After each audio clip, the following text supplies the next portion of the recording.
ज्ञान गंगा गीता दर्शन। पूर्व प्रसंग में भगवान श्री कृष्ण ने भृगु ऋषि आदि अपनी विभूतियों का वर्णन किया। आज भगवान श्री कृष्ण गीता दर्शन ज्ञान गंगा गीता दर्शन अध्याय 10 श्लोक 26 में भगवान श्री कृष्ण वर्णन करते हैं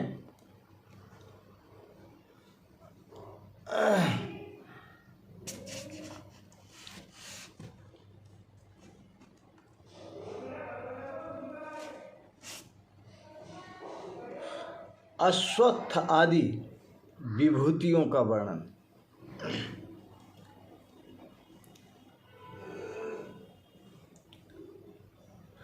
अश्वत्थ सर्ववृक्षाणां देवर्षीणां च नारदः गन्धर्वाणां चित्ररथः सिद्धानां कपिलो मुनि। भगवान श्री कृष्ण कहते हैं वृक्षों में मैं अश्वत्थ का वृक्ष हूँ, पीपल का, और जितने भी देव ऋषि हैं उन देव ऋषियों में मैं नारद हूँ। जितने भी गंधर्व हैं उन गंधर्वों में मैं चित्ररथ नाम का गंधर्व हूँ। सिद्धा नाम कपिलो मुनि, और जितने भी सिद्ध महापुरुष हुए हैं उनमें मैं कपिल का अवतार हूँ, कपिल मुनि। जितनी भी प्रजातियां वृक्षों की हैं उनमें अश्वत्थ पीपल का वृक्ष हूँ। जितने भी देव ऋषि हैं जो अपनी इच्छा से स्वेच्छा से विचरण करने वाले, पाताल में, भूमि पर, आकाश में, चाहे जहाँ चले जाएं, उनमें मैं देव ऋषि हूँ। जितने भी गंधर्व हैं, गंधर्वाणाम, उन सभी गंधर्वों में मैं चित्ररथ नाम का गंधर्व हूँ। सिद्धानाम कपिलो मुनि, और जितने भी सिद्ध मुनि हुए हैं, जितने भी मुनियों में सिद्ध मुनि हुए हैं उनमें मैं कपिल नाम का मुनि हूँ। सुनिए भगवान क्या कह रहे हैं।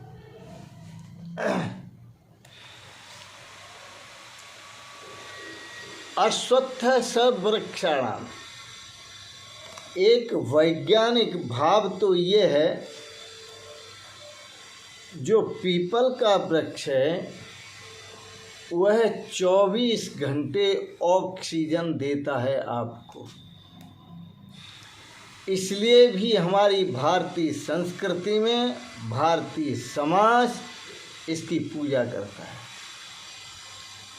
पूजा के ही नाम से पीपल के पास जाते हैं, बैठते हैं, उठते हैं, पूजा करते हैं, थोड़ा ध्यान करते हैं, गहरी सांस लेते हैं, ऑक्सीजन मिल जाता है जीवन चलाने के लिए।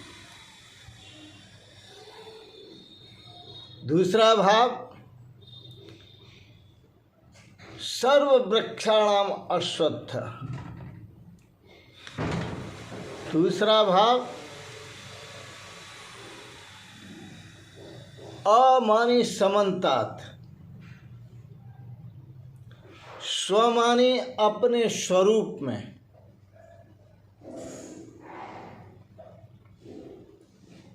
अमानी समन्तात, स्वमानी अपने स्वरूप में, जो स्थित है वह पूजनीय है, वह वंदनीय है, वह चिंतनीय है,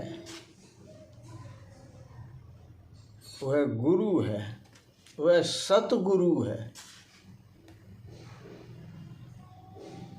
जिसने अपनी इंद्रियों को चारों तरफ से समेट करके अंतर्मुख किया और अंतर्मुख करके न तो वह शरीर में स्थित है, न वह किसी इंद्रिय में स्थित है, न वह मन में स्थित है, न वह बुद्धि में स्थित है।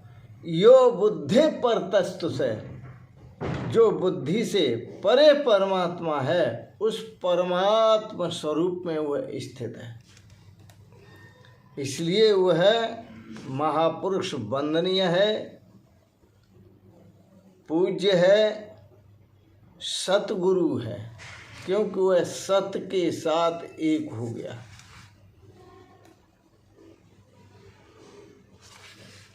अश्वत्थ सर्ववृक्षाणाम, बड़ा सुंदर भाव है। भगवान ने कहा मैं वृक्षों में पीपल का वृक्ष हूं। इसकी जड़ें कहाँ हैं? जमीन में नहीं।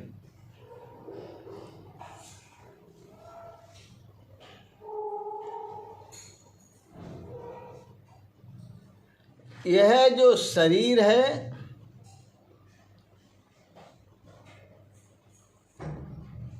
इसको बोलते हैं अस्वस्थ,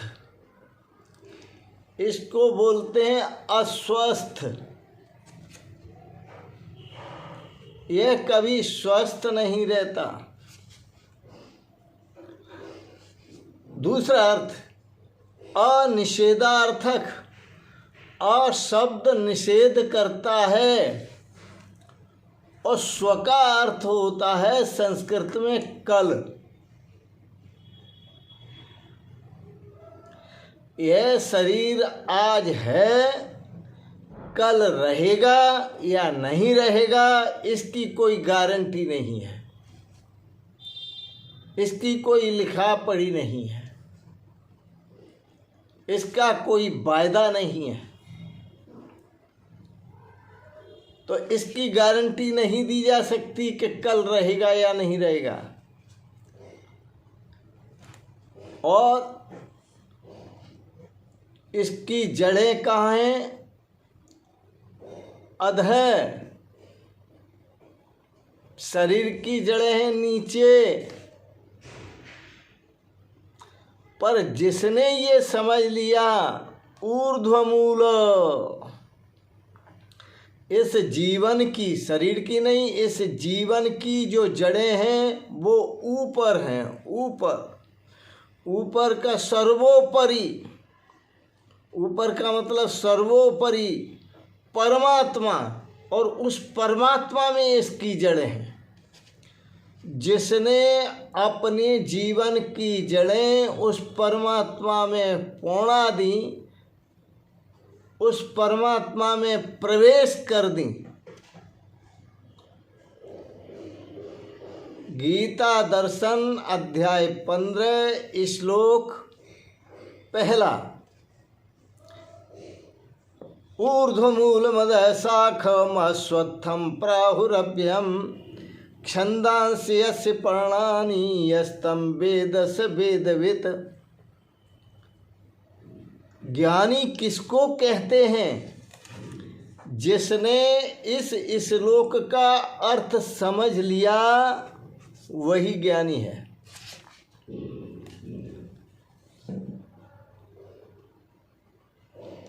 दूसरा भाव, यह संसार एक वृक्ष है, इसकी जड़ें कहाँ हैं? परमात्मा में, ऊर्ध्वमूल। इसकी शाखाएं कहाँ हैं? नीचे। जो आप देख रहे हैं ये संसार, ये संसार वृक्ष है, और इसकी शाखा प्रतिशाखा, शाखा प्रतिशाखा सब ओर फैली हुई हैं। वो सब नाशवान हैं। ये संसार वृक्ष भी नाशवान है, पर जिसमें इसकी जड़ें हैं वो अविनाशी परमात्मा है। वो मूल है ऊर्ध्वमूल, अधः शाखा, और इस संसार वृक्ष की शाखाएं नीचे हैं, और ऐसे समझो जैसे कोई शीर्ष आसन लगा ले।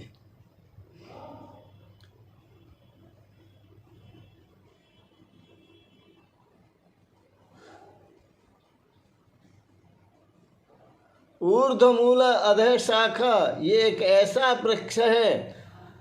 सभी वृक्षों की जड़ें पृथ्वी में होती हैं, शाखाएं ऊपर होती हैं आकाश में, लेकिन जीवन एक ऐसा वृक्ष है, इसकी शाखाएं फैली हुई हैं संसार में और इसकी जड़ें हैं परमात्मा में। इसका मूल, जो जीवन का आधार, जो जीवन का स्वरूप, जिससे जीवन कृतार्थ होता है, जिससे जीवन में अनंत आनंद की अनुभूति होती है, वो ऊपर है। तो ऊर्ध्वमूल मध्य शाखा अश्वत्थम प्राहुरभ्याम, इसे अश्वत्थ, संसार को अश्वत्थ पीपल का वृक्ष कहते हैं।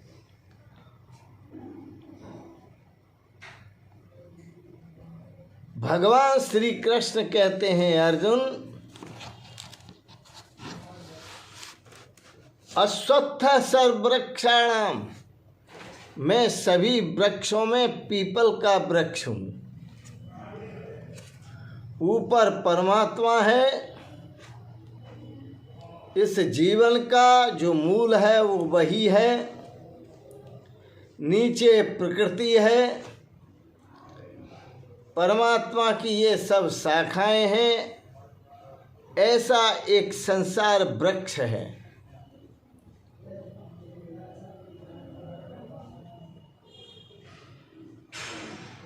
वह नारद कौन है? मैं हूं। देव ऋषिणाम च नारदः, वह नारद कौन है? मैं हूं। देव ऋषियों में मैं नारद हूं। नारदस्य नादस्य रंद्रः स नारदः, देव ऋषियों में मैं नारद हूं, जिनके माध्यम से मेरे स्वरूप तक पहुंचा जा सकता है। जब हमें जिज्ञासा जागृत होती है परमात्मा के मिलन की, तो हम ऋषियों की शरण में जाते हैं, और ऋषियों की शरण में जाकर वह रास्ता पूछते हैं। ऋषिगण हमें रास्ता नादा अनुसंधान का बताते हैं। नादा अनुसंधान करो, यही रास्ता है। वह नादा अनुसंधान नारद हैं, जो परमात्मा के स्वरूप से मिलाने वाले, जो परमात्मा के साथ एकता करने वाले सतगुरु नारद।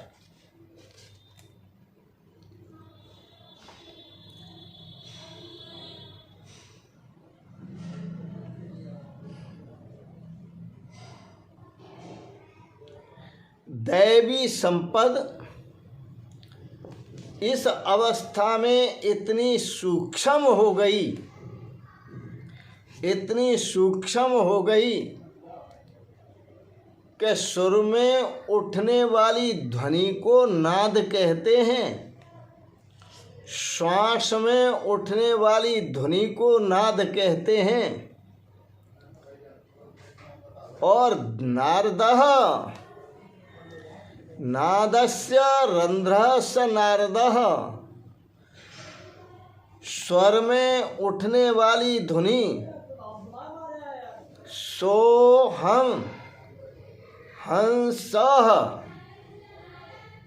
स्वर में उठने वाली ध्वनि को नारद कहते हैं।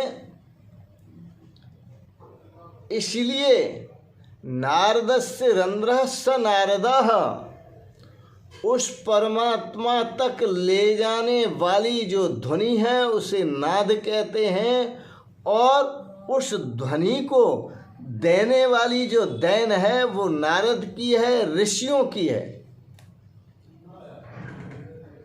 दैवी संपद इतनी सूक्ष्म हो गई कि स्वर में उठने वाली ध्वनि नाद पकड़ में आ जाए तो जीवन में ऐसी जागृति आ जाती है कि मैं अपने स्वरूप को चित्रित कर लेता हूँ और भगवान के स्वरूप को भी चित्रित कर लेता हूँ। अपने स्वरूप को भगवान के स्वरूप के साथ एक कर देता हूँ।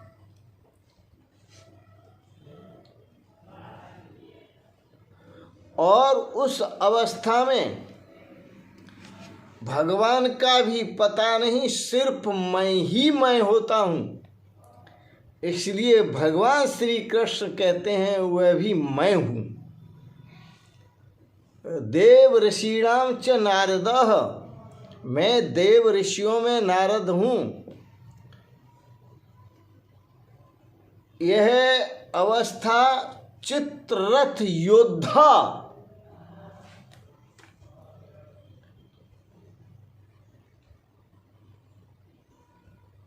गंधर्वाणाम च चित्ररथः, गंधर्वों में मैं चित्ररथ हूँ। अर्थात गायन गंधर्व विद्या है, मैं गायन हूँ, मैं चिंतन हूँ, मैं मनन हूँ, मैं ध्यान करने वाली प्रकृतियों में स्वरूप को चित्रित करता हूँ।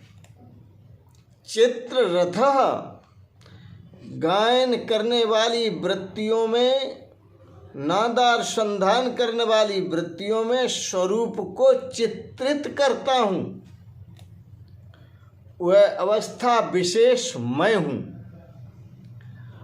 सिद्धों में मैं कपिल मुनि हूँ। उस अवस्था में पहुंचकर मेरा वास सागर के तीर होता है, परमात्मा के समीप होता है। इसलिए उपनिषद लिखे गए। उपनिषद का अर्थ होता है उपमानी समीप में, निमानी निश्चय पूर्वक। सदमानी जो सत तत्व परमात्मा है उसके समीप। कपिल मुनि, मननाथ मुनि, उन्होंने परमात्मा का मनन कर लिया कि परमात्मा का स्वरूप और मेरा स्वरूप एक ही है, यहाँ दो के लिए कोई जगह नहीं है।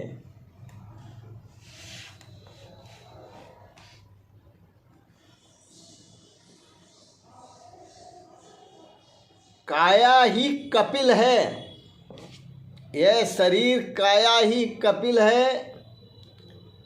इसमें जब लौ लग जाए, परमात्मा की लौ लग जाए, सुरती लग जाए, और उस सुरती में ईश्वरीय संचार की व्यवस्था आ जाए, उस लौ में ईश्वरीय संसार की व्यवस्था आ जाए कि ईश्वर से तार मिल जाएं, फिर तो आनंद ही आनंद है।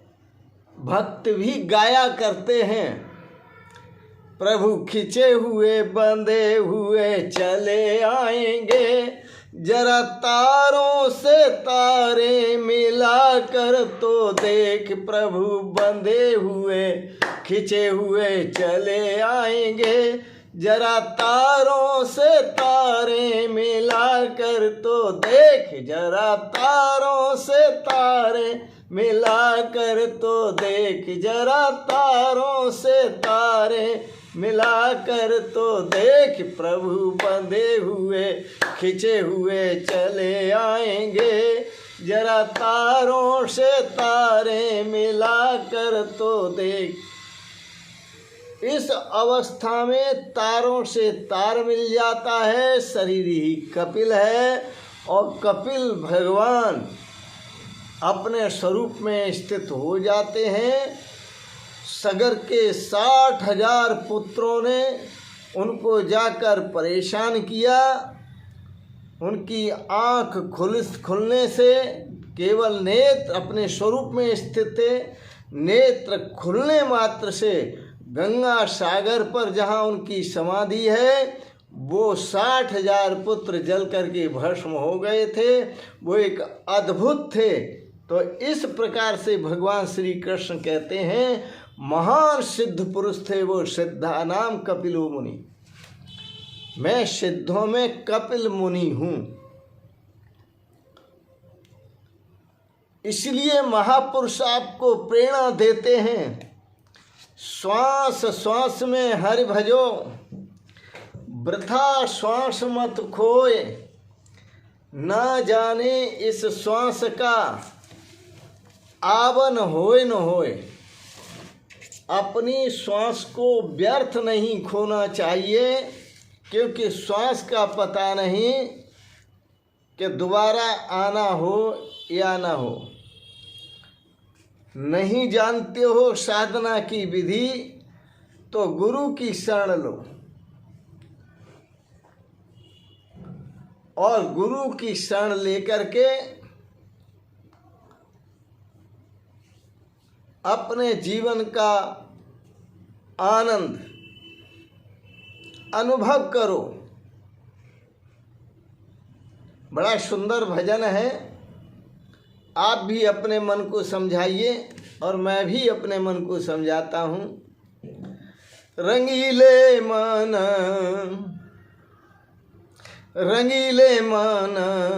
तुझ में ही तेरा नूर, रंगीले मन तुझ में ही तेरा नूर, रंगीले मन तुझ में ही तेरा नूर, रंगीले मन तुझ में ही तेरा नूर। भटकत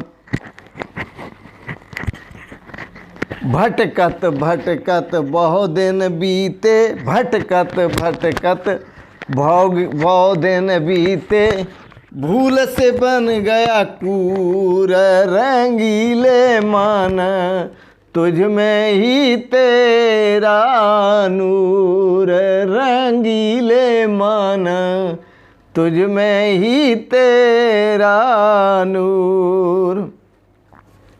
मृग की नाभ बसे कस्तूरी, मृग की नाभ बसे कस्तूरी, भ्रम से भटके दूर, मृग की नाभ बसे कस्तूरी, भ्रम से भटके दूर, रंगीले मन तुझ में ही तेरा नूर, रंगीले मन तुझ में ही तेरा नूर। बड़ा सुंदर भजन है।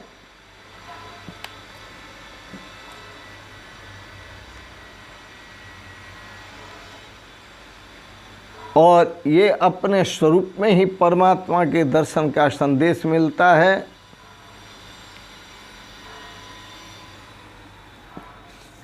आपने आज के प्रसंग में बहुत कुछ अनुभव किया होगा जो भगवान श्री कृष्ण ने कहा, और आपने समझा भी होगा, आप सुलझे भी होंगे, और आप उस साधना में आकर्षित भी हुए होंगे, जिज्ञासा भी आपकी बड़ी होगी। इन शब्दों के साथ ही गीता दर्शन पर आपने विचार आदर्श विचार, दार्शनिक विचार श्रवण किए। इसके लिए मैं बहुत बहुत अनुग्रहित हूँ। आप सभी को अपने निजी स्वरूप से, परमात्मा स्वरूप से प्रणाम करता हूँ। आपका वंदन करता हूँ, आपका अभिनंदन करता हूँ। आपको विचार अच्छे लगे, इनको सब्सक्राइब करें, लाइक करें, शेयर करें। ओम शिवोहम शिवोहम शिवोहम।